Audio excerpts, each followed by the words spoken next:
nossa amiga, que a família ainda que trabalhava lá no hospital e que queria me levar para a enfermaria, eu adorava. Levava-me à morgue e eu fugi e nunca mais quis, desisti logo. Acabou-se os desejos da enfermagem. Eu às vezes eu não compreendo como é que uma mãe e um pai têm 7, 8, 9, 10 filhos e 10 filhos não conseguem tomar conta de um pai ou de uma mãe. Entre eles. Isso cá dentro de mim, eu acho que eu fico revoltada com a sociedade que talvez que a gente está a criar todos os dias, e eu acho que ainda vai ser pior no futuro. Tinhas logo que ir dar a uma casa de ciganos. Uma casa de ciganos. Eu disse, mãe, eles não são de ciganos, eles são do circo.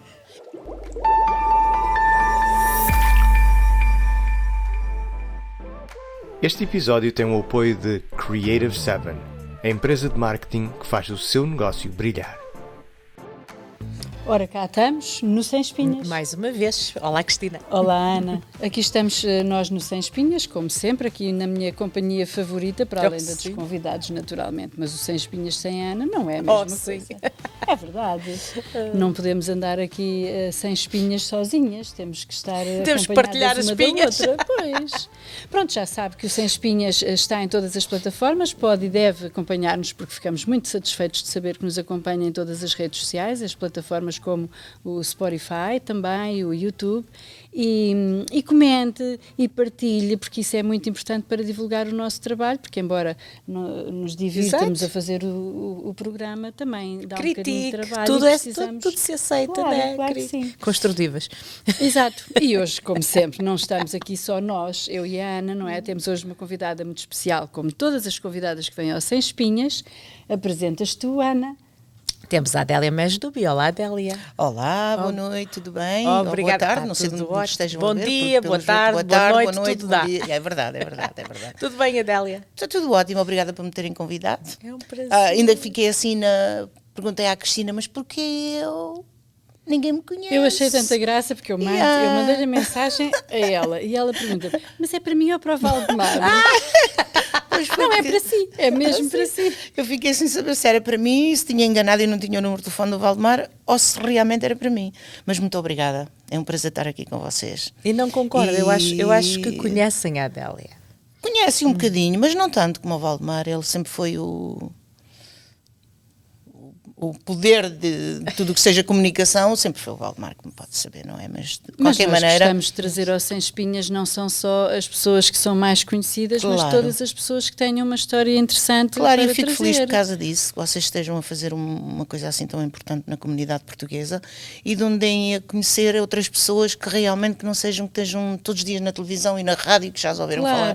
Eu nunca tive tendência para isso, se calhar também podia ter ido para lá, mas nunca tive assim muitas tendências de ir para a televisão, apesar de ter um bocadinho de uma espinhazinha artística, mas para estar assim na rádio e televisão, não sei se o meu português é capaz de não ser o suficiente para... não diga isso. Não acredito. Não, mas... Mas de qualquer maneira é um prazer estar aqui com vocês, com muito gosto. Muito obrigada, o prazer é nosso. Olha, tu chegaste, mas entretanto, quando tu chegaste já nós tínhamos conversado de imensas coisas. Então comecem aí. Portanto, eu vou começar aqui a desfiar a conversa e depois tu aproveitas as partes... Vou metendo a minha colherada. Exatamente. É isso, não mete a tua espinha. Exato, mete uma espinhazita.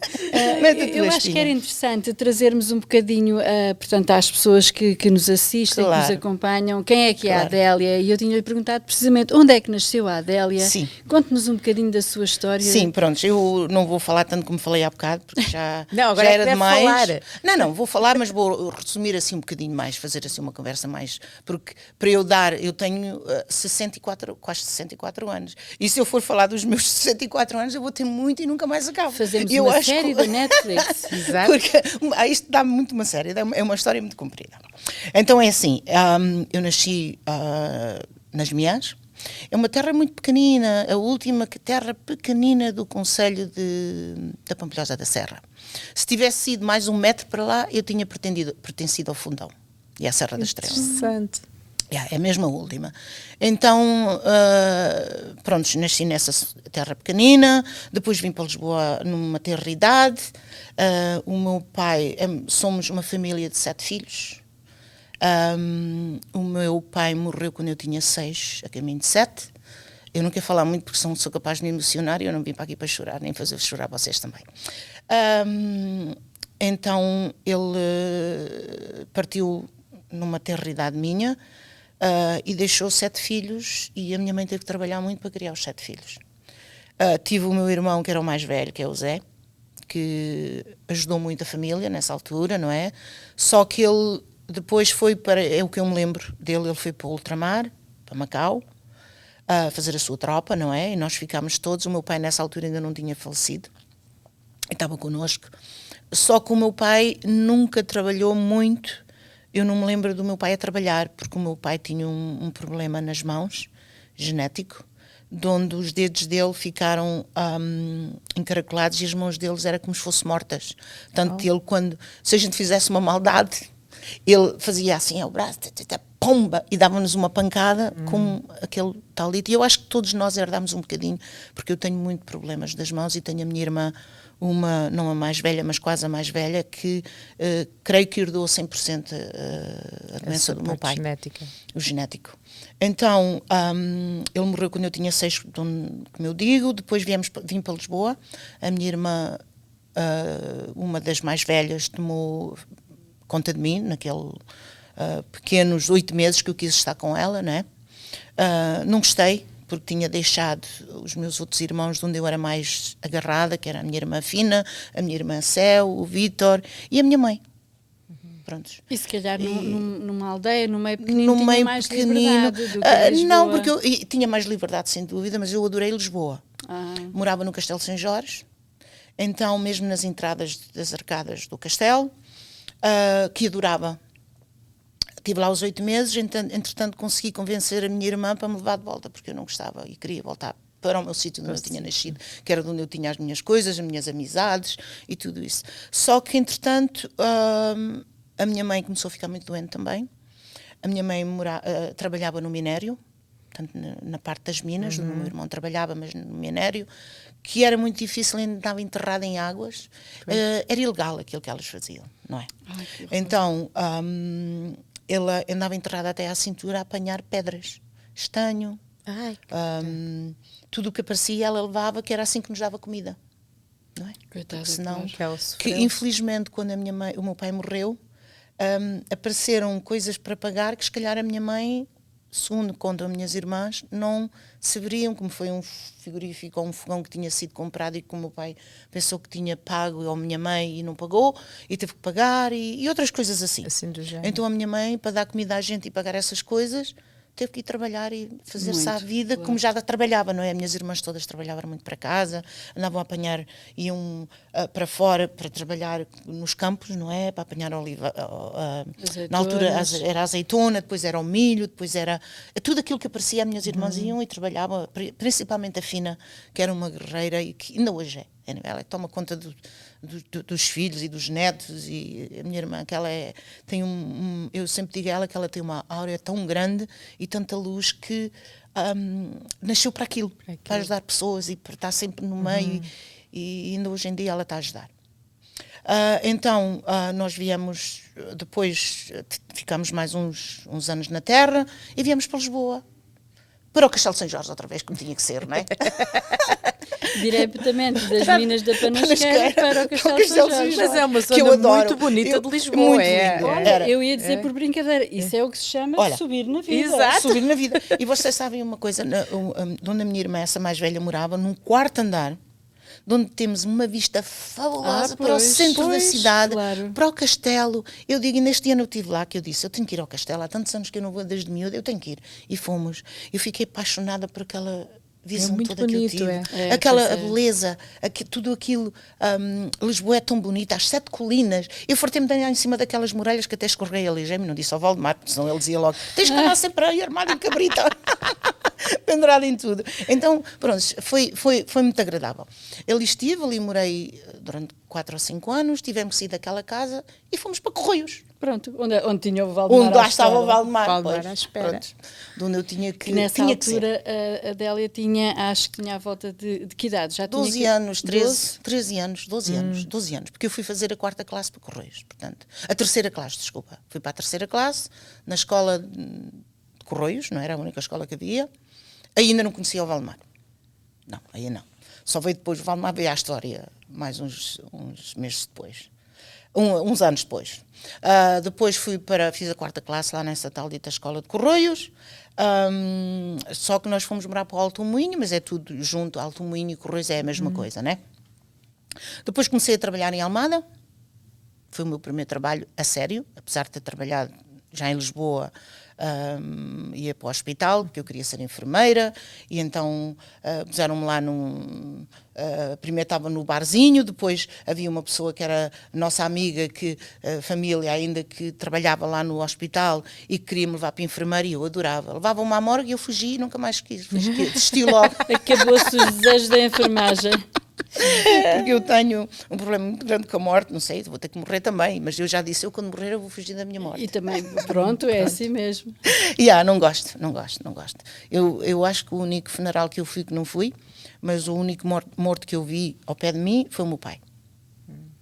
E eu acho que isso também foi o suficiente até hoje. O suficiente até hoje, e todas elas sabem que eu não vou a funerais de ninguém e que não vou ir a funeral delas, como não fui da minha mãe, como não fui da minha sogra. E será a morte ou a despedida, Adélia? Eu não sei. Ou ambas? Não sei, eu acho que é ambas. Eu acho que não me dou com ver uma pessoa que ali deitada e que nós não podemos fazer nada por ela e que não... Eu acho que é terrível, é uma coisa terrível, e eu prefiro despedir-me quando a pessoa está viva e primeiro dar todo o carinho que eu tenho e o amor que eu tenho, como dou e como já dei à minha mãe e como dei à minha sogra. Sim, eu ia dizer. E que não abandoná-las, prontos, estejam elas vivas ou prontos, eu não posso abandonar e nem compreender como é que nós podemos abandonar, se calhar, um pai, não é? Claro que a gente não tem possibilidades de ter sempre os nossos pais ao pé de nós, como eu tive que deixar a minha mãe em Portugal e vir para aqui, mas depois tive a minha sogra, não é? Lhe dei todo o carinho até ela partir e tratei dela durante 13, 14 anos, 15 anos talvez, aqui no Canadá, que ela veio viver comigo. Numa cadeira de rodas, sim, eu paralisada, de onde tinha que pôr fraldas todos os dias como se fosse um bebê, não dar comida porque ela era independente dela própria nesse aspecto, mas que eu acho que a pessoa, porque está doente, nós temos que as abandonar num hospital ou numa casa de velhos. Não. Está aí o lado enfermeira da Adélia. Pois é esse o lado. Se calhar. Mas olha que é preciso muito amor também para se conseguir cuidar de uma pessoa nessas circunstâncias por tantos anos. Eu às vezes eu não compreendo como é que uma mãe e um pai têm 7, 8, 9, 10 filhos e 10 filhos não conseguem tomar conta de um pai ou de uma mãe. Isso cá dentro de mim, eu acho que eu fico revoltada com a sociedade que talvez que a gente está a criar todos os dias, e eu acho que ainda vai ser pior no futuro. Não sei se os nossos filhos estão lá para nós, não sei. Às vezes esquecemos-nos de que os pais já tiveram esse papel para connosco quando éramos crianças e que nunca nos abandonaram e que passaram muitas noites sem dormir. Mesmo. E aquela velha história de velhinho se volta a menino, parece que se esqueceu. Se esqueceu, Eu quando às vezes vejo filhos que já assisti a essas conversas, eu tenho que me afastar porque comigo isso cá dentro não trabalha e eu fico doente, e às vezes eu sou um bocado brusca nesse aspecto, porque lá está, sou brusca em que aspecto? Porque eu acho que a minha mãe e o meu pai, ou o meu sogro e a minha sogra, fizeram tanto por nós. Como é que nós podemos abandonar uma pessoa só porque é velha, ou só porque cheira, ou porque não se pode mexer e dar 2 passos, ou porque as mãos dela já não podem dar os carinhos que se calhar a gente queria que eles dessem, porque as mãos dela já não se mexem, e tudo isso eu fico muito... E é nessa altura que as pessoas mais precisam, na verdade, é isso mesmo. Eu digo, ensinamos à nossa filha, que temos só uma, não é? Que essa vida é muito importante. Nós tratamos das pessoas que nos criaram, é muito importante. E a minha filha ajudou muito na era do restaurante, e que muitas vezes eu não podia ir para casa da maneira que eu podia correr para poder deitar a minha sogra, graças à minha filha, que nós lhe ensinámos a fazer essas coisas todas e poder tomar conta da avó. Ela ajudou muito. Isso é muito quando importante. Eu não podia, muito mesmo, a dar carinho à avó, a dar... a tomar conta dela, a deitá-la, não é? Porque ela não se deitava sozinha. Tínhamos um coisa próprio podíamos pôr, não é? Que depois tivemos que arranjar, infelizmente, uma pessoa para... Quando ela começou a ficar pior e nós não a queríamos deixar em casa, tivemos que arranjar uma coisa para podê-la pô-la na cama. Se a pessoa fosse lá, e qualquer pessoa podia pô-la na cama. Porque depois dela estar na cama, ela estava ok, não é? E eu não ter que abandonar o meu trabalho para ter que fazer isso, não é? Não, porque infelizmente também temos que trabalhar, não é? Pois. Mas quando a gente consegue concretizar as coisas, eu acho que nós podemos fazer tudo pelos nossos. E por falar em trabalho, estávamos em Almada. Estávamos em Almada. Qual foi o trabalho? Assim, olha, foi numa fábrica de confecção, onde aprendi a fazer calças, camisas. Eu sempre tinha assim um bocado de lado de artístico, de umas coisas e de outras. E não canto, mas tenho assim um lado artístico. Depois conheci o Valdemar, nessa altura, não é? Ele foi uma história muito gira, porque ele namorava uma amiga minha, da minha escola. Essa altura eu já estava no ciclo. Histórias. Agora é que vem a parte. Era bem a parte mais quente. Ele namorava uma amiga minha. Então, houve um dia que ele veio lá. Entretanto, uma outra minha amiga já me tinha apresentado o Valdemar. Um ano antes. Mas eu não gostei dele. Porquê? Porque ele tinha um cabelo meio louro, encarniçado, todo aos caracóis, e uma cabeça muito grande com aquele cabelo. E então, eu, quando olhei para ele, porque a minha amiga disse-me assim, há um tipo que toca num conjunto, muita gira e canta, que é o Valdemar, anda comigo para a sala de ensaios. E eu disse, eu não vou.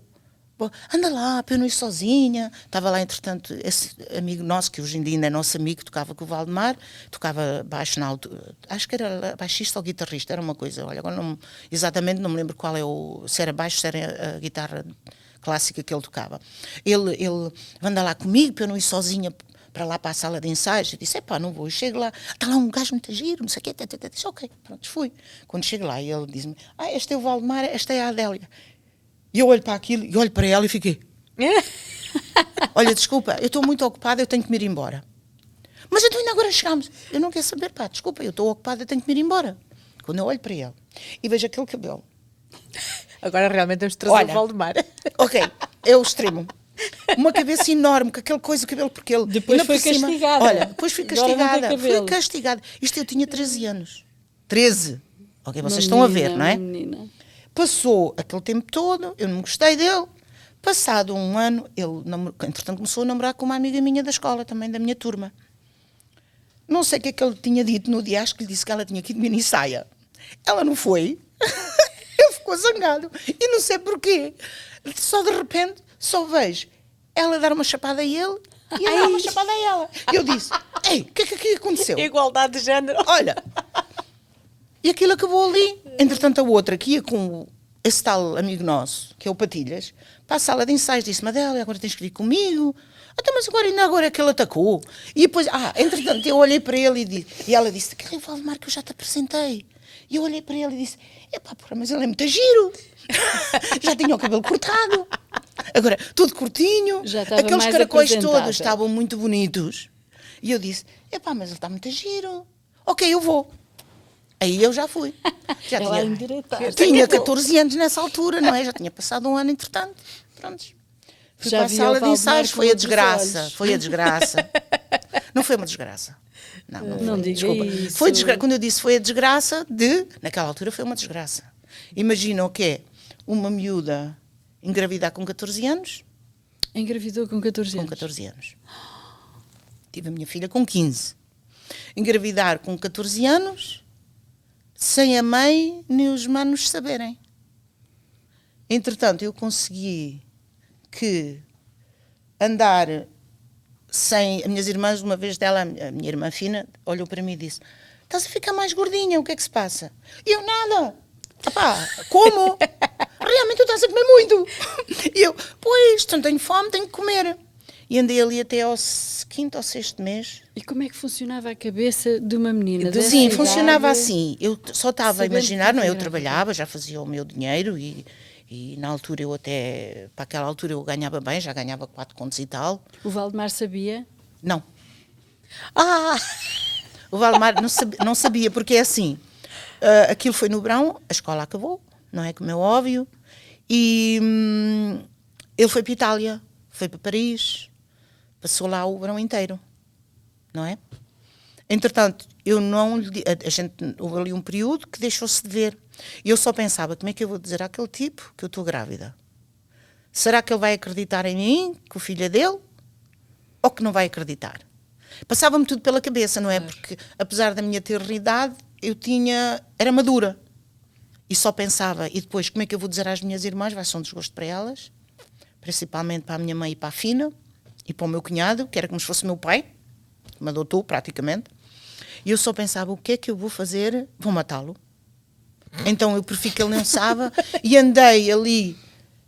Entretanto, não sei o que é que aconteceu. A minha mãe, nós fomos à apanha de azeitona lá à terra, e a minha mãe disse, estavas encostada a mim, as tuas tripas mexem muito.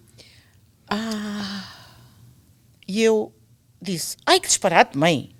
Até as minhas tripas se mexem. Deus. Não sei porquê. Havia uma coisa, sempre que fartou-se de me dar pontapés nas costas, a mexer. E eu, ai que horror, a minha mãe vai descobrir. Já aqui hoje, era só o que eu pensava. A forma que o universo encontrou de mandar Agora, a mensagem. que é a mensagem? E quando cheguei a Lisboa, a minha mãe disse, vai levar a tua irmã, não sei o quê, a fazer, porque ela tem qualquer coisa nos intestinos. Era a ignorância também, apesar de ter tido 7 filhos, a minha mãe, de não saber o porquê que eu estava assim. Entretanto, uma vez ela chegou-se ao pé de mim, não sei se posso usar essa é uma coisa normal, é? Tu tiveste o teu período. Eu acho que isso é uma coisa normal da vida das mulheres todas, não é? Que a gente tem que falar e isso acontece. E eu disse, tive. Já não me lembro quando, coisa, mas já não me lembro quantos meses? Não, quer dizer, andei para ali rolar uns tempos, não sei o quê, entretanto a minha irmã leva-me, temos que ir ao médico, tu não andas bem, não sei o quê, fui fazer uma análise. Eu queria que realmente ela me levasse ao médico, que era a única maneira de eu dizer a ela que realmente estava grávida, não é? E pronto, fui ao médico, quando ela soube a notícia que eu estava. E depois, como é que vamos dizer ao pai?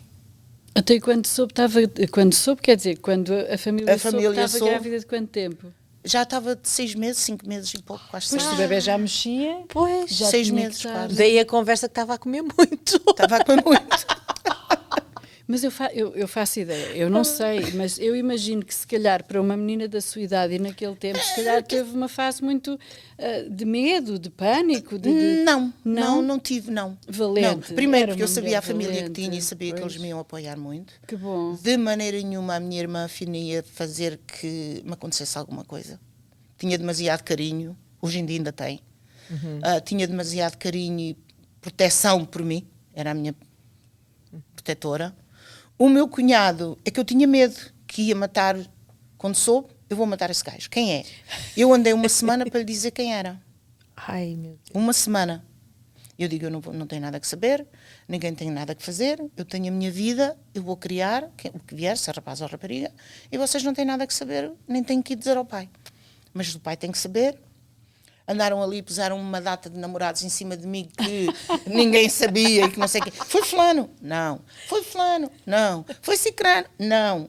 Não era ninguém. Está quente, está finalmente, morno. Ai, se não finalmente foi ele linda. disse, é um rapaz que toca num conjunto, isto ao fim de... Tive que dizer um outro. E quando lhes disse a eles, o Valdemar já sabia? Não. Foi o último a saber. Depois Eu foram estou a todos ao gostar café para... Olha, O pai foi depois o foram último a todos... saber. Foi o último a saber. Já há essa história que o pai é sempre a saber. Foi o último a saber e os meus cunhados saíram, 2 deles, para matá-lo. Ai, que horror. Para matá-lo. Entretanto, o meu cunhado, que era esse, o Manel, que era o meu pai, não é? Foi que vai matá-lo. Ai, meu Deus. E chegou lá, ficou assim a olhar para ele. Eu já nem me lembro o que é que ele lhe disse, qualquer coisa. Perdeu a vontade. Perdeu a vontade de matar. E disse assim, Não vais tomar tinha- conta da minha menina. Era a única coisa que eles E ele nem sabia do que é que estava a acontecer. Coitado. Não sabia o que é que estava. O Valdemar ficou assim. Coisa. Depois era o Valdemar que tinha que dizer ao pai e à mãe, não ao pai, que a mãe já sabia, a irmã, como é que o pai ia aceitar Ai, meu Deus. essa tal dita gravidez que também não sabia, ninguém sabia. Mas olha, foi assim estranho, da maneira que eu fiquei grávida. Eu às vezes ponho-me assim a pensar, mas como é que eu fiquei grávida? E como é que foi não dá. depois a Adélia, mãe, mulher? Fui mulher, é assim, não sei olha, se casaram, eu fui, mas portanto se foram viver juntos. fomos viver juntos, eu tive a minha filha, entretanto, não é? E correu bem? Entretanto, correu bem. Yeah. E quando não é, nós pusemos-nos de acordo antes de eu sair do hospital e falámos o que é que queres fazer ou o que é que não queres fazer, dos dois lados. Ele perguntou-me o que é que queres fazer, queres vir viver comigo? E eu disse, ok, se tu quiseres eu vou. E conheciam-se ainda muito pouco, sendo muito pouco, assim, sim, muito tiveram pouco. muitos meses afastados. Muito pouco. E ficámos e foi ali, aquilo foi um ano de escola, só que a gente andou juntos, não é? Não foi que dissesse assim, andámos ali 3, 4 anos e deu muito para a gente se conhecer, apesar dele, não é? Eu sabia um bocadinho da vida dele, dos pais, sem ele saber, se calhar eu sabia, que vinham de circo. E que eram artistas e a minha mãe, logo quando eu lhe disse e soube quem era, disse logo, tinhas logo que ir dar a uma casa de ciganos. Uma casa de ciganos. Eu disse, mãe, eles não são de ciganos, eles são do circo. Então, o que é que são do circo? Não são ciganos. Não são ciganos. Ai, os ciganos não andam no circo. Havia essa percepção. Naquela altura havia essa percepção, que só as pessoas, porque andavam no relógios, essas coisas todas, eles é que tinham... pronto, é uma vida de cigano num ponto, não num ponto que se diga assim de cigano. Uma vida um bocado nómada. A gente anda de terra a terra, a gente anda com as caravanas e com as nossas casas às costas, como é óbvio, andei muito tempo lá também, que a gente vai chegar a essa parte. Entretanto, como ele disse, ele lá no hospital disse, vais? E eu disse, vou. Entretanto, a minha mãe chegou e eu disse, mãe, eu vou viver com o Valdemar. Tinha 15 anos. E tu chegares ao pé da tua mãe e dizer, tens uma filha, mas eu vou viver com o Valdemar? Disse, eu vou viver com o pai da minha filha. Estás maluca? E eu disse, eu vou. Isto no dia da minha mãe ir-me buscar do hospital. E eu disse, eu vou. A mãe não me vai levar para casa da mãe, não, nem para a tua casa. Eu vou direta para a casa do Valdemar. Tu és doida, não vou-te deixar coisas. Assim, tem duas... E ela olhou para mim e disse assim, a minha mãe não sabia escrever e a minha mãe não sabia ler. Olhou para mim e disse, vais levar um bilhete. É essa decisão tua? Eu disse, não importa que você diga. Se você não quiser que eu vá para a casa dele, eu sou maior neste momento. Tenho uma filha e o pai da minha filha quer que eu vá para a casa dele. Tens um bilhete de ida e volta. Tens um bilhete de uma ida, não um bilhete de ida e volta. Pensa naquilo que vais fazer. E eu disse, não se preocupe que eu também não estou a pensar voltar.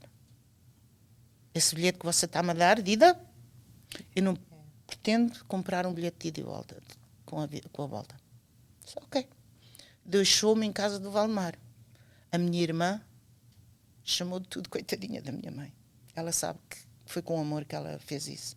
Zangou-se que a minha mãe andou meses sem falar com ela e disse-lhe coisas, se calhar, desagradáveis na altura que ela não gostou. Mas, entretanto, aquilo tudo superou e a minha mãe adorava o Valdemar. É sempre assim. Adorava o Valdemar. Adorava a bom, neta, não é? Claro. E agora, infelizmente, já partiu, não é? E foi a nossa história, assim. Depois era o Valdemar a ter que explicar ao pai também que vinha uma criança lá para casa e uma mulher que ele não conhecia também, né? Foi a mesma história, não é? Quase. Como é que foram os primeiros anos de ser mãe tão jovem?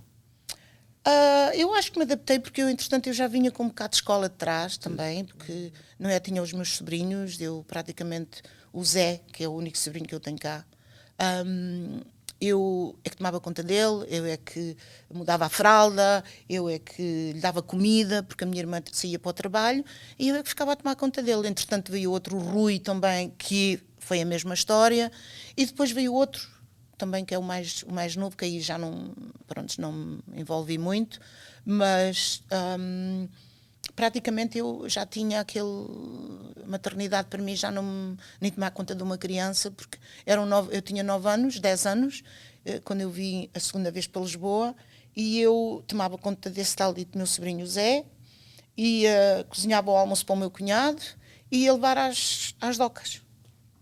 Do Castelo às docas. Já com essa idade cozinhava? Cozinhava. Espetáculo. Cozinhava, já. Fazia o almoço para o meu cunhado, fazia o almoço para mim e para o meu sobrinho, e ia horas para a escola, está claro, mas fora das horas da escola era o que eu fazia. Yeah. Acha que salta um bocado o ser criança, os anos de ser criança? Acho que não. Eu acho que não, porque eu, à parte de ser mãe, cresci junto com o meu marido também, e fiz coisas, se calhar, que eu nunca teria feito na minha vida, não é? Depois, como a família dele era tudo circo, eu sempre tive, se calhar, uma costela de artista e fomos para o circo, fomos para a Espanha, fiz coisas, se calhar até trapézio andei a aprender, depois caí, escorreguei pela rede toda ali, acho que não escorreguei, eu acho que subi pela rede, queimei-me toda, fiquei toda com as mãos assadas, o corpo todo queimado, marcado, e depois o meu marido disse, tenho uma numa cadeira de rodas, não quer ter duas, acabou-se o trapézio para ti. Eu disse, lá vai o meu sonho, que era ser trapezista. Pronto, e acabou ali. Mas fizemos outras coisas. Era enfermeira trapezista. Não, enfermeira isto foi quando já tinha passado, desde a morgue. Da morgue. Já tinha passado. Que engraçado, mas era o seu sonho enquanto eu gostava muito, artista. andámos muito tempo no circo, andámos 4 anos ou 5 anos em Espanha. O Valdemar era músico, naquela altura fazia parte da música, quando fomos para a Espanha, para um circo da prima dele. E ele tocava e eu entrava em várias coisas. Entrei na primeira dança que abria, quando abriam o circo, sempre era feito pelas mulheres que fazíamos sempre qualquer coisa. Depois entrei de partner como num número de ilusionismo. Também, onde punham-me numa caixa e que entretanto a prima dele ficou grávida e não podia fazer aquilo, e eu comecei a fazer e andei sempre envolvida em coisas do circo. E sempre gostei muito. Aquilo para mim foi uma coisa Foram tempos felizes. Muito felizes, por acaso. Corremos Espanha inteira de um lado ao outro, depois tivemos que... depois fomos, dentro do circo também mudámos para outro circo, Cícero da prima dele, ele começou a fazer de palhaço, eu entrava nos palhaços a fazer também coisas e a tocar tambor e uma data de coisas, não é? Que aquilo, a gente tem que entrar naquelas coisas todas. Sim. Porque tem que se fazer dinheiro, não é? Claro. E foi muito agradável tudo isso, essas coisas que a gente passou. Depois viemos para Portugal e montámos os nossos próprios números e eu e ele começámos a trabalhar em casinos. Fomos para a Madeira, para o casino, íamos para o Algarve também fazer a mesma coisa, fazíamos um número de pratos e um número que a gente chamava spaghetti, que era um dos pratos, era por aqueles, punhamos 26, creio que era 26 pratos a rodar em cima daqueles ferrinhos. Corríamos que nos fartávamos, era muito giro. E depois fazíamos o número de spaghetti, que é um número cómico também, de onde ele ia... Eu acho que já nessa altura eu tinha tendências para restaurante e parece que... o restaurante apareceu muito depois. E então fazíamos como se fosse um restaurante, ele fazia de bêbado e eu fazia de pessoa que ia comer ao restaurante, claro, e ele fazia cada coisa, mandou-me com o espaguete por cima, metia o dedo dentro da garrafa e o dedo ficava... Era muito giro cómico, era muito engraçado. E a vossa filha acompanhava-vos nessas alturas? Sim, a nossa filha ia connosco, a maioria das vezes, quando estávamos no circo, ela esteve sempre connosco. Depois, quando viemos para Portugal, não, ela foi para a escola, ainda andou um tempo também a fazer... depois comecei a fazer de palhaço, houve uma altura que... o tio do Valdemar, que era palhaço, aquilo normalmente, nós fizemos muitos coliseus em Lisboa, quando era a altura do Carnaval e quando era a altura do Natal, e então eu entrava com eles também, umas vezes, até a minha filha entrou no número dos palhaços também, que ele, tínhamos como se fosse uma máquina de lavar e eu metia-o dentro, eu e o Valdemar metíamos-o dentro da máquina de lavar e depois ele encolhia e saía às horas a correr, pequenininha, não é? Que na altura tinha 3 anos. Que giro! Era muito giro essa entrada, que a gente chama entradas, tudo o que é que fazemos no circo e que fazemos uma coisa em conjunto são entradas, não é? E então aquela entrada era muito engraçada porque entrava um matelão e o tio dele era assim meio gordichinho e alto e depois saía uma coisinha pequenina a correr atrás dele, do cara branca, que o Valdemar fazia cara branca, saía atrás dele para lhe bater. E assim acabava o número dos palhaços. Depois fizemos, como disse, fizemos de palhaço também, de onde eu comecei a pintar a cara também, que... foi muito engraçado, muito giro. Estávamos um dia a falar, não sei o que, contrataram-nos outra vez para fazer de palhaços no Coliseu, mas acho que a gente agora viu diferente, temos que arranjar um terceiro. Então é assim, tem o cara branca, tem o palhaço pobre, mas que é o sabichão, que não sabe nada, que é o parvo, que ao fim e ao cabo é mais parvo que o outro, e depois tem o terceiro, que é o que leva com as pancadas todas. Coitado. Então, coitadinha, essa era a minha parte. Eu que levava com tudo, mas que ao fim e ao cabo eu era mais esperto, porque lhe comia os ovos em cima da cabeça, não é? E assim, e então eu comecei a fazer, estreiei-me no Coliseu dos Recreios. Engraçado. Então foi muito giro que no dia da estreia eu queria ver qual era a minha coisa, era saber qual era a reação das pessoas daquilo que eu tinha feito. E eles andavam à minha procura de onde é que está a Adélia, de onde é que está a Adélia, para verem que eu era uma mulher. Depois eu tinha que tirar a peruca para verem que era uma mulher, porque parecia um rapaz, não é? Um miúdo, um jovem, sim, não é? Sim. Com a cara pintada, eles não sabiam que era uma mulher. E eu já estava-me a despir, a correr atrás, porque eu queria viver para o resto do espetáculo e saber qual era a reação das pessoas.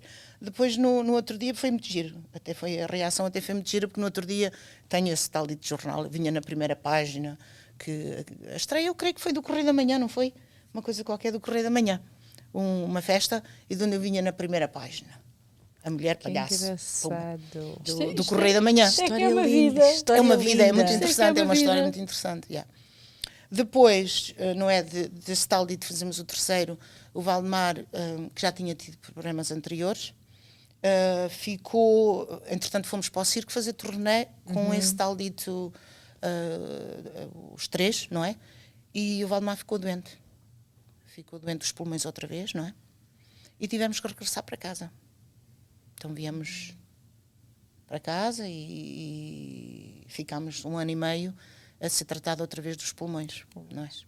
Yeah. Essa que foi, acho que foi a pior época da nossa vida, porque nós temos que criar força para nós e para a pessoa que está doente, e essa pessoa que está dentro nunca ver quanta gente está a sofrer. Mantermos um sorriso. Manter o sorriso sempre, e para mim, dentro de mim, eu acho que foi a pior altura da minha vida e da nossa...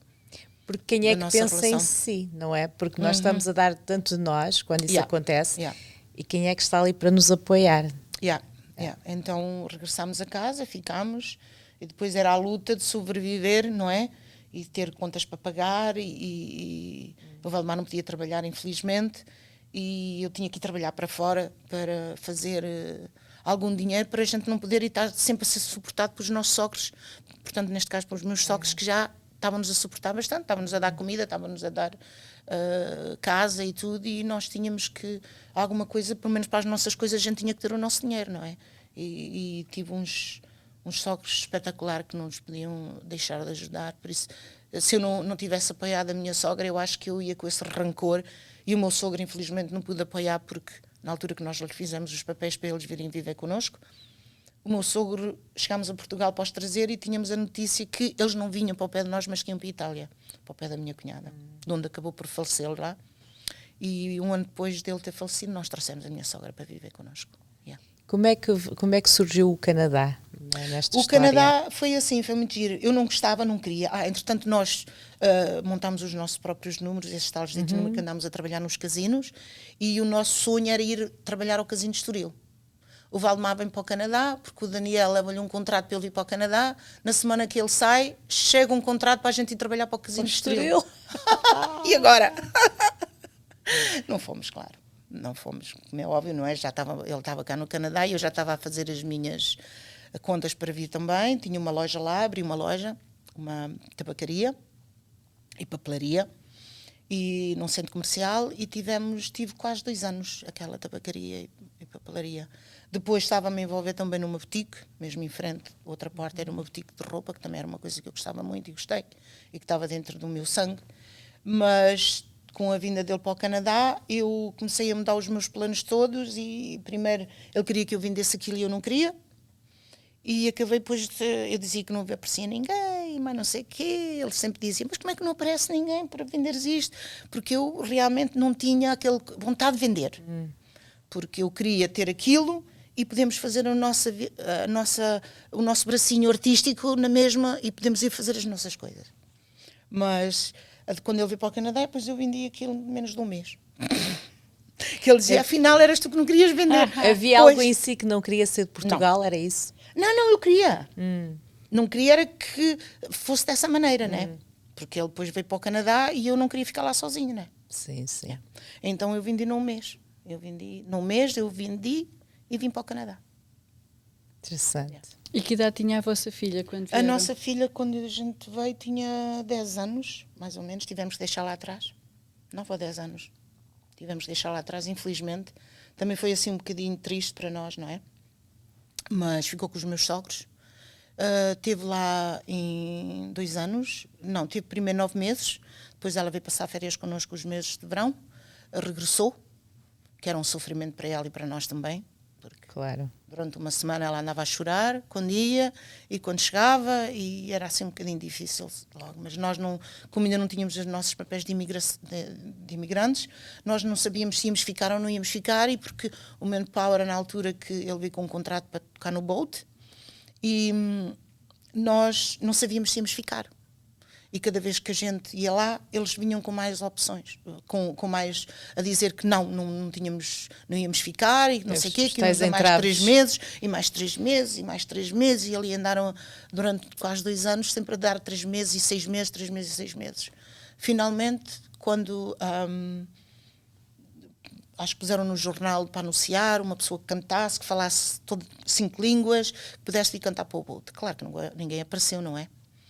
Veio a secretária, uma das donas do boat na altura, que era a Marlene, canadiana, sabia as leis, e disse, ok, vocês querem mandar um homem que fala 5 línguas e que toca piano, que toca guitarra e que canta nessas línguas todas, arranjem-me e substituam.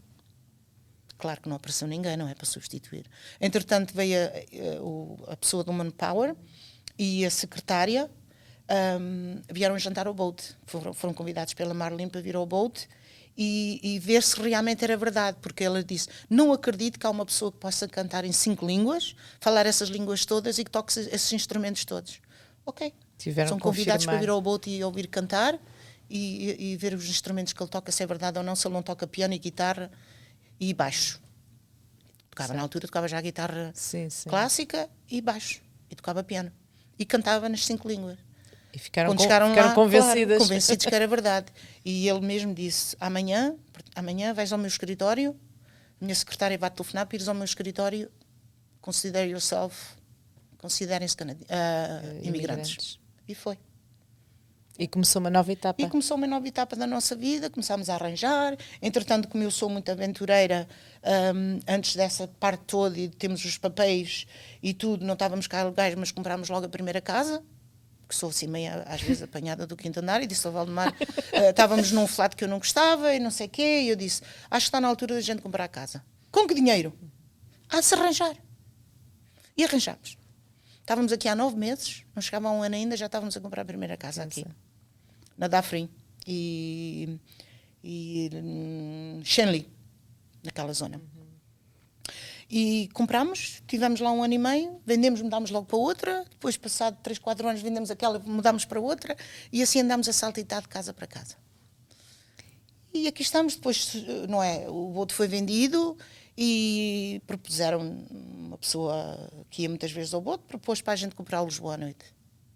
E aí começou uma história. Era a minha pergunta, como é que surgiu Lisboa à noite na vida da Adélia? Pois. Entretanto, o boat também tinha sido vendido naquela altura e eu não sabia se ia ficar ainda, não é?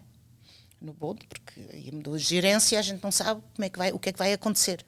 Se ficamos ou não ficamos, não é? Como ainda não tinham falado comigo, ele propôs para a gente comprar o Lisboa à noite e eu disse, ok, vamos ver então, vamos lá ver. Pronto, deu para a gente comprar e a gente comprou. Não tínhamos muito dinheiro, mas demos de entrada àquele tinha com um sócio, onde foi durante 12 anos nosso sócio. Sim. E não é? Começou a nossa aventura nova de ser, eu tinha na altura 20 e tal anos, 24, talvez 25. E ao princípio foi assim um bocadinho difícil para mim, porque não é, eu saía, já estava a trabalhar no boat também como empregada de mesa, mas não tinha muita noção da restauração, mas também, eu acho que também não sou assim muito estúpida para não ter que aprender e para, depois daquilo tudo que já me tinha passado na vida, e eu ter, assumir, porque ao fim e ao cabo eu que assumi a gerência de um restaurante que era conhecido na comunidade e que tinha certo poder na comunidade. Sim. que eu tinha que assumir e tinha que gerir. Pronto, aprendi com muitos erros e muito trabalho, e com a ajuda de muita gente também, não é? Que me ajudaram bastante e me davam dicas. E eu também, na altura, também já trabalhava num hotel, e também tudo o que eu podia, eu absorvia naquela altura, não é? As nossas cabeças ainda são fresquinhas, e eu absorvia tudo o que me diziam e dizia assim, não, se tu fizeres assim, se calhar fica melhor. Eu fazia. No outro dia eu estava a experimentar a fazer isto, a experimentar a fazer o outro. Depois tive pessoas empregados também espetaculares, que me ajudaram muito. O Valdemar também me apoiou muito. O Valdemar ainda ficou a tocar no Bolt, na altura, ainda esteve lá, acho que foi 5 ou 6 meses, mas depois não fazia sentido nenhum ele ter temos um restaurante nosso, e ele estar a tocar no Bolt e eu estar no Lisboa à noite. Não era que fosse muito longe, não é? Mas não fazia muito sentido. E eu um dia disse, porque é que a gente não faz uma troca? A banda que nós temos aqui vai para lá e vocês vêm para cá. E ele, pronto, acho que chegou ao pé do patrão, já não me lembro bem como é que foi a história, mas eu sei que não fazia muito sentido, lembro-me de ter falado nisso. Chegou lá ao pé do patrão e disse, olha, não é, vocês sabem que eu tenho Lisboa à noite também, acho que dá para a gente, os que estão lá vêm para aqui tocar, e eu vou para Lisboa à noite, mais o Daniel. Exato. E foi o que aconteceu. Eles vieram para lá e tocaram, pronto, e aí ficou a equipa completa, não é? Depois tive chefes ótimos, pessoas que me ajudaram. Ao princípio foi um bocadinho difícil, digo sinceramente, porque as pessoas não me queriam aceitar como gerente, apesar de eu ser dona, mas tive um que me disse uma vez, a senhora é gerente, a senhora é que deve saber o que é que... Opiniões que eu perguntava, não é? Principalmente era um menu muito diferente daquilo que nós tínhamos no Bolt, e eu tinha que criar, e nessa altura eu não tinha muitas experiências nesse aspecto, não tinha experiência apesar de saber cozinhar e de coisa, mas não tinha muita ideia o que é que as pessoas aqui mais consumiam. E depois é assim, tu quando crias um restaurante tens que saber o que é que as pessoas consomem, o que é que as pessoas gostam, qual vai ser o teu tipo de clientela, Yeah. e o que é que podem ter, por exemplo, o que trabalha bem num restaurante pode não trabalhar no outro. Claro. Exato. Não é? Eu posso dizer que eu faço um bife com alho, e no outro restaurante as pessoas não gostarem de alho, por exemplo, não é? E eu tive assim, ao princípio, um bocadinho de uma oposição muito, muito forte, porque a cozinheira dizia-me que eu devia saber. O chefe de sala que eu tinha dizia que eu, como gerente, devia saber. E eu disse, espera lá, isto está assim um bocadinho complicado. Entretanto, tinha uma pessoa que era o Sr. Silva, que foi empregado de mesa muitos anos, até morrer praticamente, foi meu empregado de mesa, e ninguém o queria. Pronto, tinham as suas razões, não vale a pena dizer porquê, e não o queriam. E eu disse, eu acho que a gente devia... Então tinha essa outra, que era o gerente do Lisboa à noite, disse-me que não queria ser gerido por uma miúda de 20 anos, 20 e poucos anos. E eu disse, ok, temos aqui um problema muito grande, e disse-me que eu tinha que escolher entre um ou outro, e eu disse, eu já escolhi. Disse ao Valdemar, disse assim, acho que já fizemos a escolha, ele vai-se embora e fica o Sr. Silva. E o Sr. Silva ficou, e ajudou-me bastante, muito. O Sr. Silva nos primeiros anos, foi um braço direito muito grande, principalmente o primeiro ano, foi um braço muito direito meu. Me ajudou e explicava-me muita coisa, e dizia, Délia, se você fizer assim, se calhar é melhor. Ele já tinha uma experiência muito grande de hotelaria, desde hotéis, desde restaurantes, tudo, bares, sabia bebidas, sabia comidas. Ai, que bom. E partilhava então consigo. partilhava muito e ajudava-me bastante, né? muito. E eu tinha um certo carinho, ninguém o queria na comunidade, porque diziam que ele tinha um problema que bebia e não sei o quê. E eu digo, ele só me chegou uma vez que ele estava com um bocado de bebida a mais, mas chegou e disse a dona Adélia, eu não estou em condições de trabalhar hoje. E eu disse, pode ir para casa, não tem problema, volta amanhã. Que eu sabia a razão. Exato. Eu só lhe pedia um dia que você esteja e que não esteja em condições, eu prefiro que você Seja não venha honesto. do que... Exato. Claro. Pronto. E isso aconteceu. Depois, pronto, comecei a criar a minha equipa, comecei a fazer os meus espetáculos, porque lá está, vinha eu de circo e de espetáculos e cantar, e o Valdemar de cantar, e eu andar em certos sítios a observar essas coisas todas enquanto estive em Portugal, e eu queria. Fui sempre uma fã de fado, fui sempre uma fã de outro tipo de música, sempre tiveram o Valdemar e o Daniel tocavam, e eu sempre gostei muito. Tudo, eu acho que o entretenimento faz muita falta no restaurante. A música é muito importante, e eu acho que nós estamos a comer sem ter aquele barulhinho de música. Não quer dizer que até seja uma banda, mas aquele barulhinho de música, eu acho que faz com que a refeição sabe melhor. Sabe melhor, claro. Eu confesso que não gosto nada de ir a um restaurante ouvir pessoas a mastigar, né? Claro. Eu acho que ao estar a ouvir a conversa, isso também acaba por absorver e partir ali um bocadinho a conversa das outras mesas, não é? Que a gente não tem nada que saber. E assim isso absorve, a própria música absorve. Então começámos a trazer os nossos artistas, todos de Portugal, conforme fados, tivemos Vozes Fabulosas. Praticamente todos os artistas, na altura que começámos, nós trazíamos tudo. Trouxemos a Alexandra, que ainda hoje continua a nossa amiga, trouxemos o Vasco Rafael, que já partiu, trouxemos a Maria Armanda, a Ada de Castro, uma que... agora me lembrar os nomes do Carlos do Carmo, Pinto Bastos... eu acho que desses nomes assim antigos que não houve nenhum que não tivesse passado no Lisboa à noite. E ao fim de uns anos todos, acho que nos puseram criaram em Portugal, criaram um livro, que tem esse livro até, dos roteiros de fado. E nós vimos lá nesse tal dito livro. E então foi assim, foi muito bom. Foram quase 30 anos, menos um mês, que tivemos Lisboa à noite. Tive que me despedir dele, infelizmente. Porque é assim, tudo tem uma época na nossa vida, não é? Com muita tristeza, eu tive que me desfazer de Lisboa à noite, porque pensei que estava na altura de me reformar e afinal não estava. Eu não estava preparada. Eu não estava preparada. E eu acho que, conhecendo-me assim bem e sabendo e aquilo que eu sou, eu acho que não estou preparada para me reformar nunca. Essa às vezes palavra eu digo, não encaixa consigo. Não encaixa comigo, porque é assim, eu tive 5 meses em casa e ao fim de 5 meses eu disse, o que é que eu estou a fazer em casa? Eu não sou uma dona de casa, como é óbvio, como nós as mulheres somos, e que em casa acho que tem sempre tanta coisa para fazer, e eu acho que uma mulher nunca para, não é? Isso é verdade. Nunca paramos. Se não é cozinhar, é limpar, é tomar conta dos filhos, depois vêm os netos, depois é isso, depois vem o gato, depois vem o cão. Pronto, eu acho que uma mulher nunca para. Então, eu não me estava a sentir ser uma mulher para estar em casa, a poder ter essas andanças todas só cá. E eu disse, não, vou trabalhar.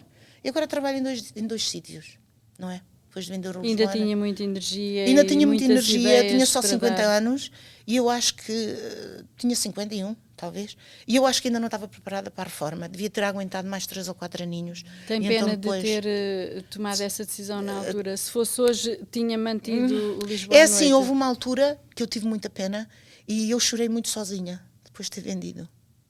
Porque o Valdemar estava feliz porque tínhamos vendido e finalmente nós podíamos ter um bocadinho, porque eu nunca podia ter umas férias, eu nunca podia ter e dizer assim, eu vou um mês para Portugal. Não, estava fora de questão. Porque isso não acontecia na nossa vida. Quando íamos, eu cheguei a ir a Portugal, sair daqui no domingo e vir na quinta-feira. Só para ir ver a minha mãe e ver a família, e vínhamos para Portugal, vínhamos outra vez para Toronto. E nunca tinha tido assim umas férias.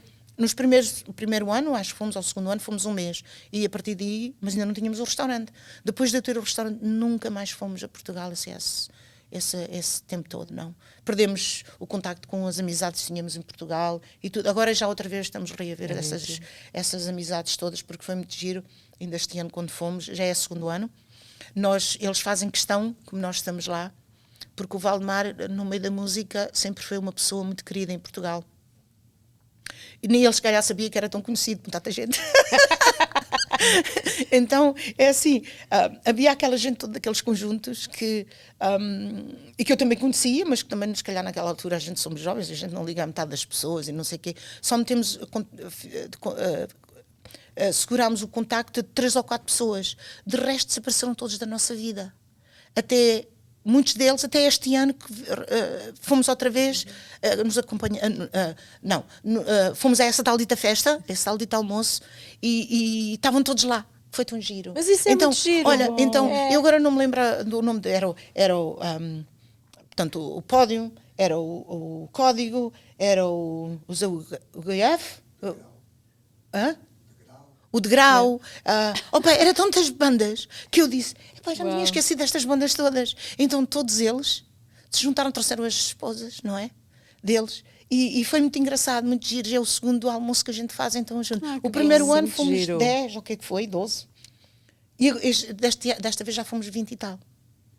Foi muito engraçado, achei muito giro. Eu já não me lembrava deles, porque né, todos nós estamos mais velhos, e eles então acho que estão mais velhos que nós. Pelo menos a gente pensa que é assim. Eu acho que nós achamos sempre isso dos outros. Dos outros, porque é isso. Eu acho que é... Porque como a nós próprios a gente vê-se todos os dias, a gente não se vê envelhecer. Temos mais dificuldade a gente não se vê envelhecer, isso. mas eu acho que eles estão mais velhos que nós. Ou pelo menos a gente pensa assim. Mas foi bom poder ir a Portugal mais tempo. Mais tempo. Agora quando vamos pensar, 2 meses. Exato. Foi muito bom. Foi muito bom. E é muito bom, não é? Agora, é assim, eu trabalho na indústria porque eu gosto. Tenho, é assim, faço as minhas coisas tirando nos restaurantes. Não sei se posso nomear nomes, mas se calhar sim, também. à vontade. Pode. Eu estou aos fins de semana na Casa Abril, não é? Infelizmente as pessoas pensam que eu sou dona, não sou. Não tem nada a ver com a Casa Abril. Eu sou simplesmente uma empregada que vou lá e faço o meu trabalho. Eles dizem-me o que eu tenho que fazer e mais nada. E tudo o que é festas, eu tomo conta de tudo o que é na questão de festas, de organizar as entradas, não cozinho, não é? Mas faço coisas de preparação no aspecto de travessas e todas essas coisas, e sobremesas.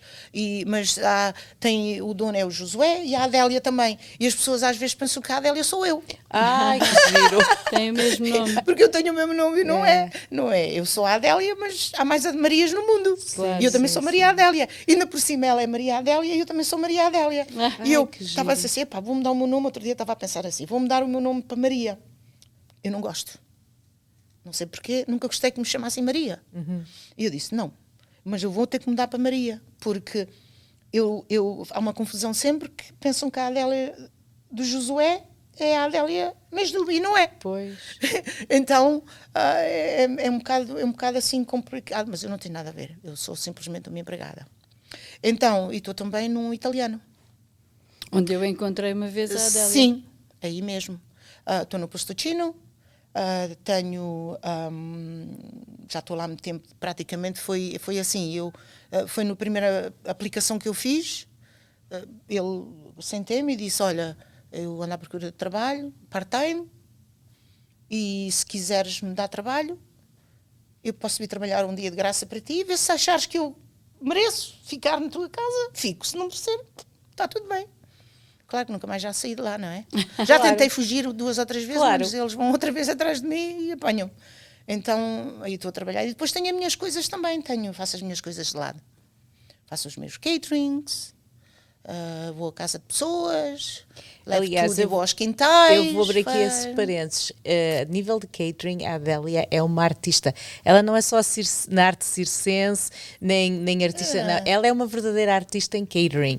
E acho que as pessoas que já tiveram a felicidade de estar nas festas da Adélia concordam comigo. É assim, eu quando me ponho a fazer uma coisa, eu gosto de fazer bem. Eu gosto de fazer bem porque eu acho que sempre fui assim. Por isso é que talvez as outras 2 pessoas que foram-se embora quando eu comprei o Lisboa à noite não pensavam da mesma maneira que eu pensava, porque eu achava que nós, para comer, para meter primeiro na boca, para meter depois da boca, temos que comer com os olhos. Exato. Não. Primeiro, quando tu chega-te um prato à frente, vem apresentado, vem confeccionado, a cheirar muito bem, o que é que a gente faz? Faz uau! Essa é a primeira dentada que nós damos na comida. Uau! E depois vem o resto, não é? Depois vem o sabor, mas os nossos olhos comem primeiro do que a boca. É verdade. Concordo. Eu sempre foi o meu dilema, foi isso. Eu sempre gostei, andava sempre à procura, quando tinha ao restaurante, coisas novas.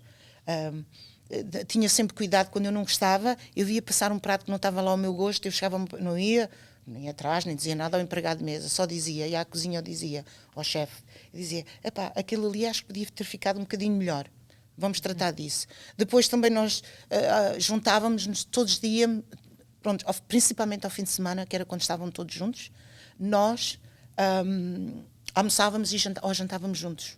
Jantávamos sempre juntos. Porque para mim, aquele bocadinho no fim da noite, ou à hora do almoço, era muito importante. Que nós comentávamos, nós falávamos de coisas, o que tinha acontecido, nós falávamos de tudo e dá uma coisa e todos, não é? Claro. E eu acho que isso é muito importante, haver aquela união do patrão-empregado. Para mim, eles nunca foram meus empregados, primeiro.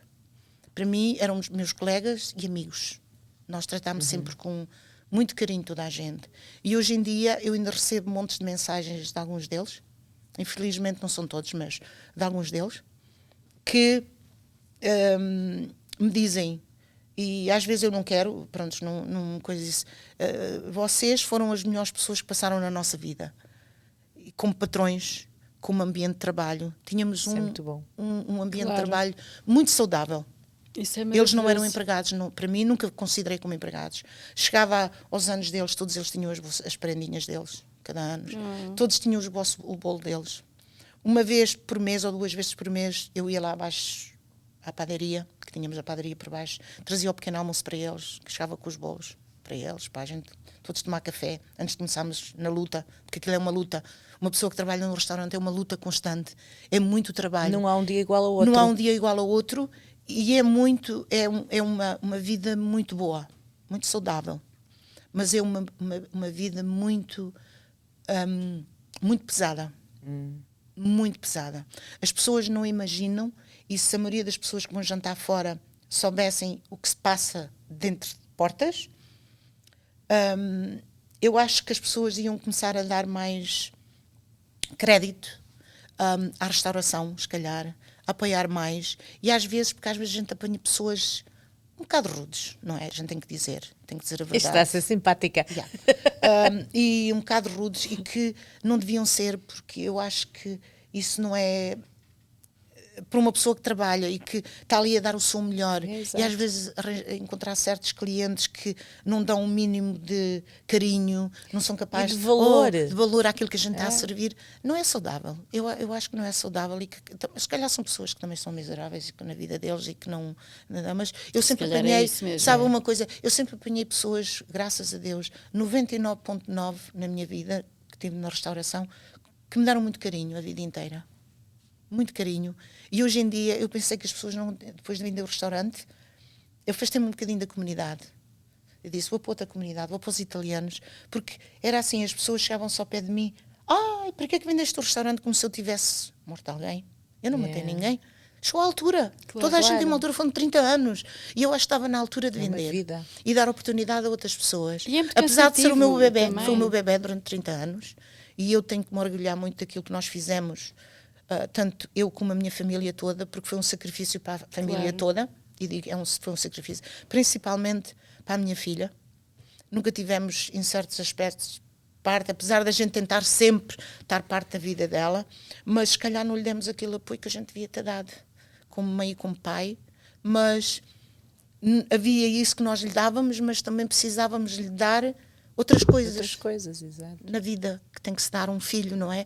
Não é a gente estar em casa, ela chegar a casa e eu estar lá presente, a mãe e o pai, mas depois chegar ao fim e ela precisar de uns sapatos novos e a gente tem que dizer que não tem dinheiro, porque não podemos comprar os sapatos, não podemos comprar um vestido, não lhe posso dar aquilo, a mochila que ela queria para levar para a escola, não é? Se calhar ela nem liga hoje a isso, e se calhar tinha... Hoje é mãe, ela se calhar até liga, e se calhar ela agora sabe apreciar o que é. Tem que se lutar pela vida. Eu acho que há gratidão. Eu acho que os filhos veem o sacrifício que quando são mais novos, se calhar não, mas depois quando começam a ter a sua vida e começam a ter os seus filhos, eu acho Adélia, também falta que sim. concretizar algum sonho de vida, nem que seja nessa parte artística, que é também a restauração? Não. Eu acho que... Eu às vezes penso para mim e digo assim, eu ainda sou muito jovem para morrer, mas eu acho que se tivesse que morrer agora, que eu já fiz muita coisa que eu mais do que muita gente fez. Eu corri meio mundo, e posso dizer, e já fiz tudo, sou feliz, estou casada quase há 50 anos, e continuo feliz com o meu marido. Às vezes eu gostava que me zangar com ele, que era para depois poder fazer as pazes. Porque eu acho que já não me zango com ele há, sei lá, há uns 30 anos, mas às vezes eu gostava de me zangar com ele, porque é assim, às vezes ele zanga-se, como todos, tem aquele... E pronto, aquilo passa e eu começo-me a rir, ou me ponho outra conversa, e passado um bocadinho já estamos os dois a rir outra vez. Sabes, aquilo já passou, entrou para um lado e saiu para o outro. Isso é a definição de amor, acho. Eu acho que não consigo viver sem ele. Não sei se ele consegue viver sem mim, mas eu acho que não. Eu acho que hoje em dia a gente já não consegue viver um sem o outro. E porque crescemos juntos. Exatamente. Crescemos juntos e eu acho que isso é... E cria-se muita cumplicidade, muito companheirismo dentro do amor. Há também todas estas... É isso. Eu sou mais aventureira que ele, em tudo. Sou mais risco. Eu tenho uma veia de risco. Eu gosto de coisas que me façam trabalhar. Vibrar. Ele não, ele é mais calmo. Ele não é o oposto, porque senão a gente não estava juntos há 49 anos. Daqui a 2 anos, 1 ano e meio, vamos fazer 50 anos de casado. Uau. Minha filha vai fazer 50 anos. Casados. Uau. A gente depois esteve juntos 11 anos, é verdade, não falei nisso. A gente esteve juntos 11 anos.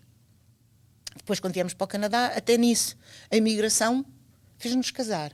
Uma vez fomos ver um da imigração e vira-se para mim e para ele e disse: o que é que os vossos vizinhos dizem de vocês não serem casados? E a gente ficou assim a olhar para o... O que é que isso tem a ver? E eu disse: e o que é que têm os meus vizinhos a ver com a nossa vida? Se somos casados ou não. Porque vivemos, pelos vistos, nós para ele estávamos a viver em pecado. Em pecado. Não é? Se calhar era, mas eu acho que a nossa felicidade era tão grande que eu acho que não tinha essa necessidade de me casar. E então tive que me casar por causa da imigração. Eu posso dizer que a imigração obrigou a gente a casar. Porque senão hoje em dia a gente não vivia junto sem ter que ir assinar papéis. Então tivemos que casar, não é? O Daniel, como nosso grande amigo, foi o padrinho. E a Isabel, como nossa grande amiga e a minha melhor amiga, foi a madrinha. Prontos, fomos ali à City Hall, assinámos os papeizinhos. Depois trabalhávamos no boto na altura e o boto tinha uma festa de 30 ou 40 pessoas organizada para a gente, sem a gente saber. O Daniel, a Isabel e o nosso patrão organizou o Gabriel. Foi muito engraçado. Então foi... fizemos o dinheiro para pagar a tal... Eu estava a comer e estava assim... E agora quem é? Eu disse assim, e agora quem é que vai pagar esta conta? Eu pensei, eu é que vou pagar. Isto é que agora sou eu que vou pagar. Claro. Olha, não, eles deram dinheiro para pagar a despesa toda, ainda ficámos com algum, fora as prendas que a gente tivemos, que ainda nos encheram de prendas. Que bonita surpresa. Sabes, foi muito agradável. Olha, bendita imigração, então. Bendita imigração. Mas não, porque nós ainda temos, muitos deles fazem parte ainda da nossa amizade, muitos deles. Não é? O Daniel, a Isabel, o Gabriel infelizmente já morreu, mas a Dona Zizina, o Henrique, a Amélia, e muitos deles fazem parte ainda da nossa amizade e que nos encontramos com frequência, não é? Muitos deles todos os dias. Outras vezes o Daniel somos capazes de o ver todos os dias e de repente temos uma semana que não nos vemos, ou 2. Então ainda são pessoas de vir à nossa casa. Eles lá organizaram a tal dita festa e foi muito agradável, muito giro. Não me lembro, tenho fotografias espetaculares. Então foi muito giro porque trouxeram um limusine. E então nós fomos da nossa casa, não é? No nosso apartamento, na altura ainda não tínhamos... Acho que já tínhamos casa. Já tínhamos comprado nessa altura. A tal dita casa ali na Dafre. E fomos à casa do Daniel, ter que buscar o Daniel, e chegámos lá à porta e disse: "Ei, pá, grande limusine, se calhar foi, quem é que nos mandou o limusine?" E saiu o Daniel lá do limusine, com a porta a abrir a porta, e estava lá o Daniel dentro. Muito agradável, foi muito giro. Nunca mais me posso esquecer disso. É uma coisa que eu não ia mencionar e faz parte da minha história, da minha vida. E não posso nunca não tenho para agradecer a eles aquele carinho que tiveram sempre connosco, e nós por eles. Isso é mesmo amizade. Dá quase para passarmos ao próximo segmento dessas histórias todas, Adélia, todas essas memórias. Temos aqui um telefone. A Adélia conhece estes telefones. Antigos, tão giro. Eu estava a olhar para esse telefone e estava a pensar assim, epá, há tanto tempo que eu não tenho um telefone daqueles de fazer assim. Agora é só botões, agora já nem botões. Então agora imagine-se a pegar nele e a contactar alguém no passado, na sua vida. Com quem falava? Com quem gostava de falar? Oi. E o que dizia? Eu sou curiosa. Se calhar era o meu pai. E eu bem disse não falares porque eu ia chorar. Yeah. E...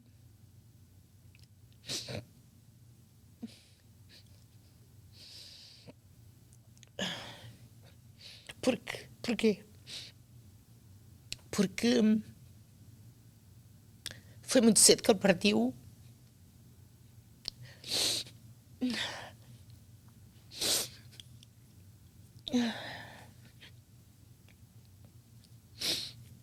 E eu acho que naquela altura eu não conhecia o que era a palavra amor, não sabia o que queria dizer.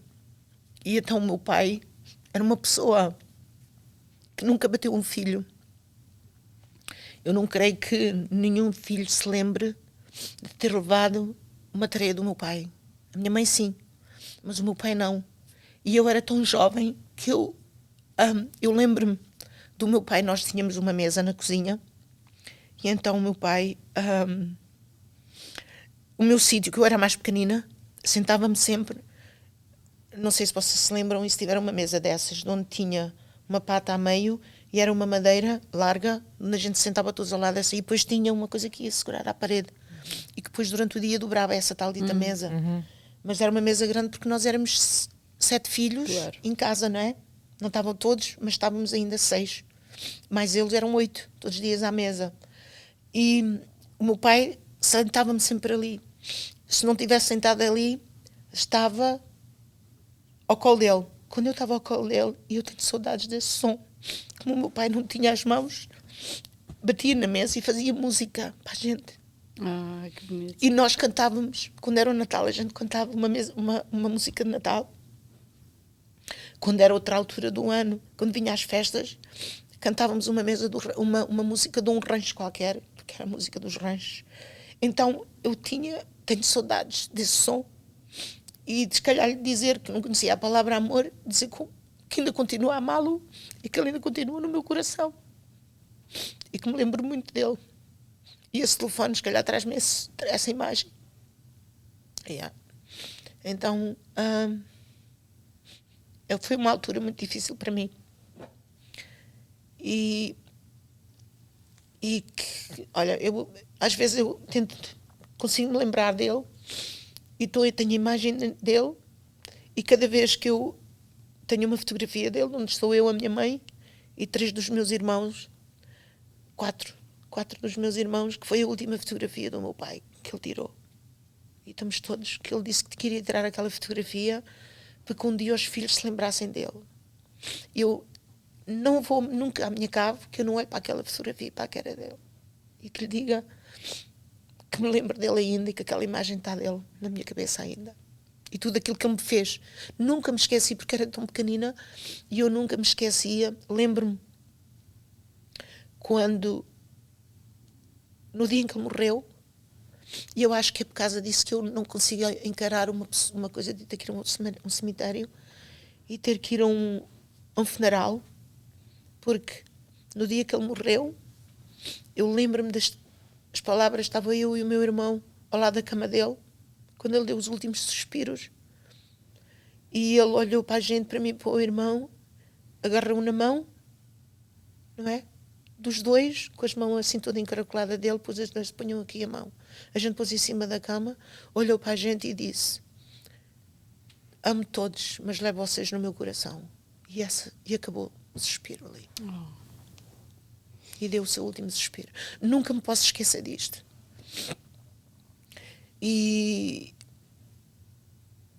é difícil. E talvez talvez é isso que eu tenho, essas coisas todas que eu tenho na minha cabeça, que nunca não me levam a ir a um cemitério, não poder enfrentar um cemitério. E Uma vez a minha mãe tentou-me levar ao cemitério onde ele estava enterrado e eu não conseguia entrar. E disse, mãe, não me leve, não me faças entrar, mãe, não me faças, porque eu não quero ir lá dentro. E não fui. E era pequenina e não fui. Chorei à porta do cemitério, agarrada à porta do cemitério, que eu não queria entrar. E a minha mãe não me obrigou nunca mais e disse, ok, não queres e nunca mais vais. Muito bem. É assim mesmo. Adélia, muito obrigada por ter vindo aqui ao Sem Espinhas, por ter aceitado este nosso convite. Foi uma conversa muito boa, muito bonita, muito cheia de vida e de experiências fantásticas. Eu conheço a Adélia há tantos anos e não conhecia um terço destas histórias. Super interessante. Yeah, foi muitos anos, não é muitos anos de vida, porque eu também não sou assim tão velha, não é? Mas, e desculpem lá este foram choro. Muito bem vividos. Não. Foram muito bem vividos. Foram muito bem vividos. Eu vivi a minha vida muito bem. De todas as coisas que me aconteceu, eu soube viver e passei. E é assim, eu podia ser uma pessoa com montes de energias negativas, por toda muita coisa. Mas não, sempre fui uma pessoa calma, dada, gosto de ajudar o meu parceiro. Gosto de repartir aquilo que eu tenho. E gosto de ter pessoas na minha companhia. Retribuído. Claro. Yeah. É isso mesmo. Yeah. A minha mãe sempre deu também, por isso. A minha mãe costumava dizer que aquilo que dá nunca lhe fez falta. É isso mesmo. E eu acho que isso é muito importante de se pensar dessa forma. É mesmo assim. E sempre entrei numa família que tinha as mesmas... a minha sogra tinha a mesma energia que eu tenho. Muito bom. Isso é muito bom. A minha sogra sempre teve. E que está no meu coração também. É muito amor, muito bonito. Yeah.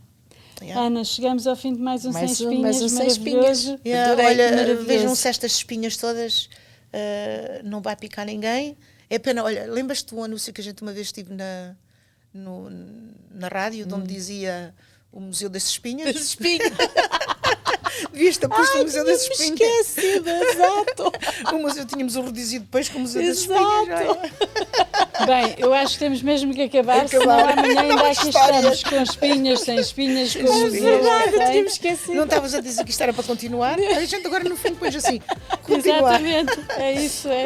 Muito obrigada pelo vosso convite. Não, obrigada à Adélia, obrigada aqui à minha companheira de sofá, Ana. Fui metendo as minhas espinhas. É sempre uma maravilha ter a tua companhia aqui a fazer estes 6 espinhos. Eu é que adoro estar aqui. Obrigada, Cristina. E aí em casa já sabem, comentem, partilhem, estamos em todas as plataformas, nas redes sociais, Instagram, Facebook, Spotify, YouTube. Acho que disseste tudo agora. Acho que disse TikTok. Mas é importante que comentem, que deem a vossa opinião em relação aos temas que aqui trazemos, a estas histórias de vida fantásticas, porque sem termos o vosso feedback não sabemos se estamos a fazer algo de vosso agrado ou não. É isso. Obrigada. Até à próxima. Este episódio tem o apoio de Creative 7, a empresa de marketing que faz o seu negócio brilhar.